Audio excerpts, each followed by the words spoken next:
Hey everyone and welcome to Cut, Transform, Glue.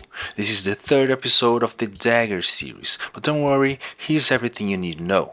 This is a project that was born from a couple of big shapes that just perfectly matched each other. It is a walking take. I've always wanted to build one of these, and this week's video is all about the legs, to finally make this puppy walk. It's been a full minute since I last touched this project. I'm really gonna finish it and move on. So let me put it together and face the next big challenge, the legs. Legs are quite challenging to make for a multitude of reasons, and this is probably why I unconsciously decided to put this one off for a while. Fortunately, I got this magical material that will make things much easier, cardboard.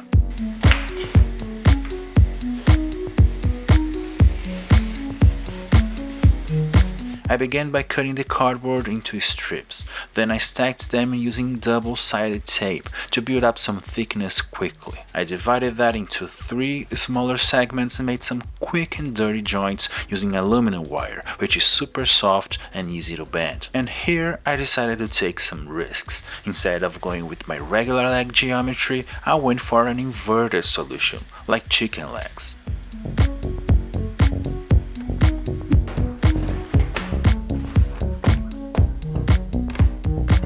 Okay, so it was time to actually start building the legs for real.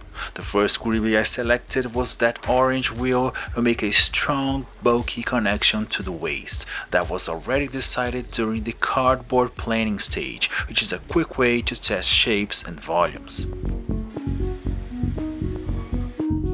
Then, around that first piece, I started adding parts, and this is where things might start to look weird, but I'll try to explain my decisions.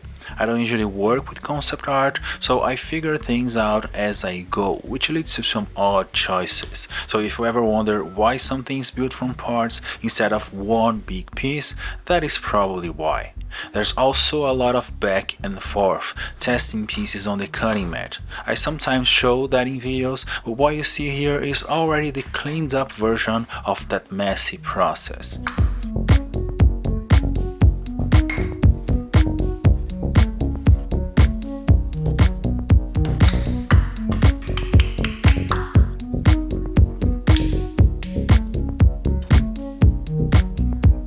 As you can see, I used a lot of styrene on that first leg segment. It helps avoid cleaning up a bunch of print lines, and I also find it more structurally sound than PLA, so I always try to mix up different materials in my builds.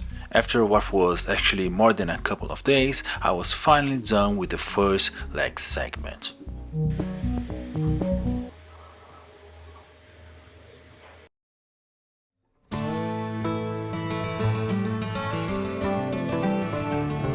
Next up, of course, the joints.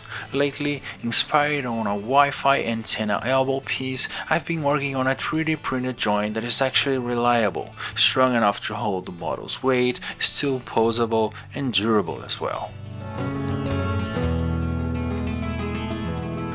It is still a work in progress, of course, but I've been able to get some good results, especially using a precise 3D printer and some mighty self-lock nuts, which is my last great discovery. You can always check the older videos here on the channel for more details, but the joint on the Dagger is a modified version based on the first test. This new version is slightly bigger and has some square faces to go with the overall design of this particular model, but it is assembled in the same way. Printing these joints on ABS would be ideal, but I don't own an enclosed 3D printer, which makes that quite challenging at times, so PLA will have to do it for now. On the other end of that joint, I glued the next leg segment, which has a feature I've always wanted to try but never did, extending it. That feature was also discovered by accident on the cardboard testing stage, which also goes to show how useful that can be.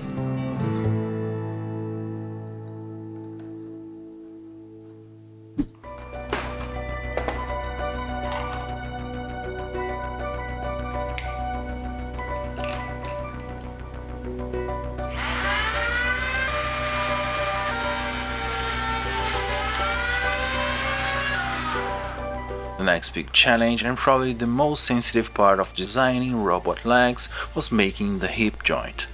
As you know, even though everything gets glued down by the end, I like to keep my bots posable so I can decide on a final pose first. So making a joint that can handle the robot's weight while still allowing a good range of motion is crucial.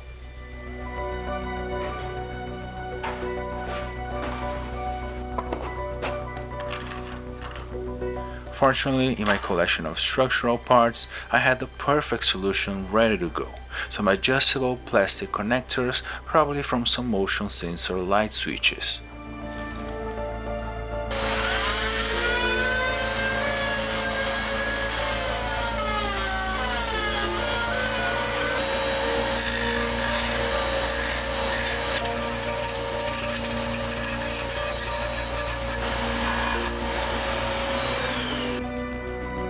As you just saw, I trimmed off all extra parts I wasn't gonna use.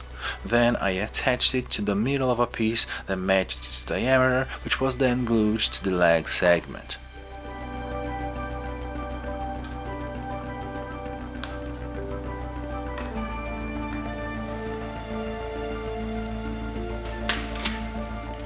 The ball part of that joint could definitely be improved. I drilled a hole through it and replaced the original stem with a 6mm steel shaft.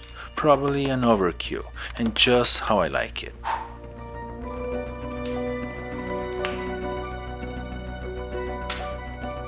The operation was a success.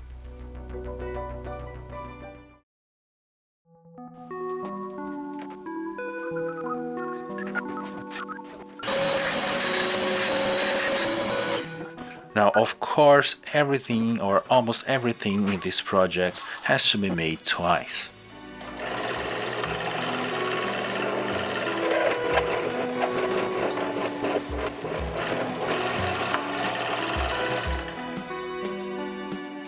So I prepared both joints with a couple of extra parts that perfectly matched the steel shaft and attached everything to the waist. You can see I always sand things I'm gonna glue, and this is just to help the sear glue, something I learned over the years.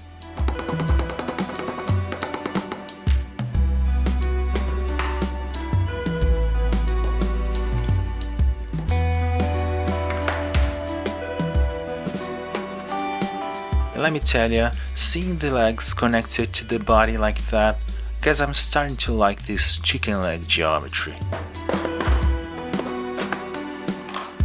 But I've still gotta make the fit, yet another truly challenging part of every robot build. The black, bean-shaped piece is something I often find on the street. They're used on telephone poles, I think. It's a greeble I come across a lot around here.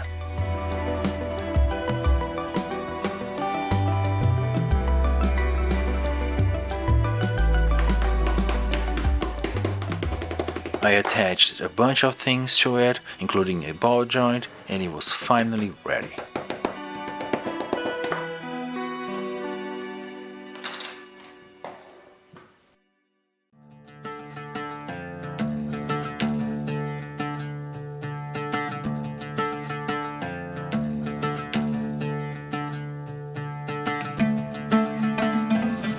I can't express how happy I get when a robot I'm making can finally stand on its own and is ready for the final stages of the build process, like the detailing phase. But right now I want to spend some time right here on the back of the robot, where past me included a fake Lego brick that I could use to attach something.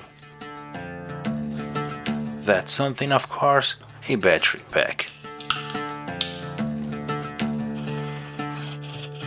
I won't lie, this piece actually comes from an older abandoned project. That is why it is already pre-made and primed. Drop a comment if you recognize where this piece is from. Past me also left a printed piece for a matching Lego brick, so I just had to take it and use it.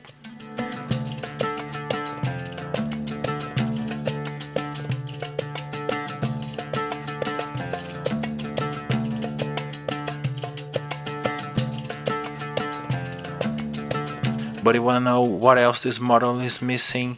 A radar dish. So let's grab some cool parts, model some extras, and have some fun.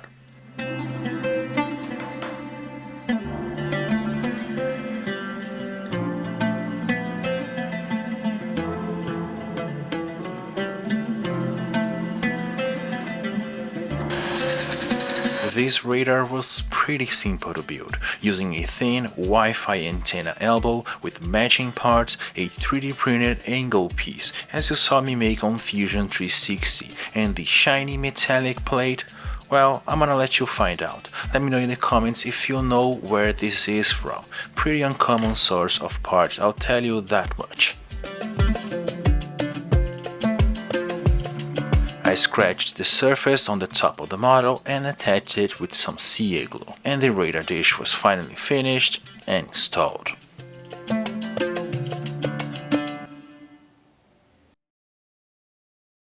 Now, before I show you the result, allow me to take a quick detour, because recently I brought this to the shop and it is a surprisingly interesting source of parts, a simple deodorant spray can, an empty one of course.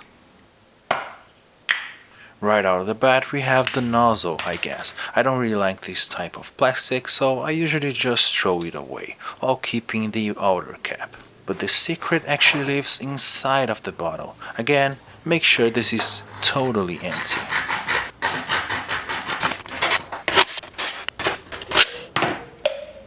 It is right here that we have our treasure piece, but it is kinda tricky to get it out. So I grabbed some pliers and carefully began chewing on the metal parts. And eventually I freed the part. And actually it was a couple of parts. Let me prime these so I can better see them. Now, is it just me or are these real gems hidden inside an ordinary everyday item? Let me know in the comments. Thank you so much for watching this far into the video. This is truly the best way to support the channel. Of course, like the video, because that helps a lot, and leave me a comment. If you want to go one step further and get exclusive access to a Discord community of makers, my Patreon page is linked below. I'll see you on the next episode.